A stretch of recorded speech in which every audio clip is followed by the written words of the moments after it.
நான் தேவனுடைய பிள்ளை. சில வசனங்களை வேதத்தில் இருந்து பார்ப்போம்.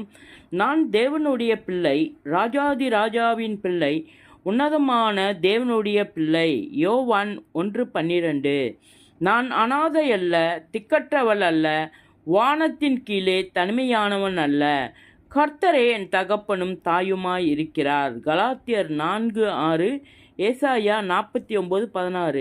இயேசு கிறிஸ்துனுடைய நாமத்தின் மேல் விசுவாசம் உள்ளவனாய் அவரை நான் ஏற்றுக்கொண்டிருக்கிறபடியினால் அவருடைய பிள்ளையாகும்படி என் தேவன் எனக்கு அதிகாரம் கொடுத்திருக்கிறார். யோவான் 1:12. இருளிலிருந்து வெளிச்சத்திற்கு என்னை அழைத்து கொண்டு வந்து ஒளியின் பிள்ளையாக்கினார். 1 பேதுரு 2:9. நான் தேவனுடைய பிள்ளையாயிருக்கிறேன் என்று ஆவியானவர் தாமே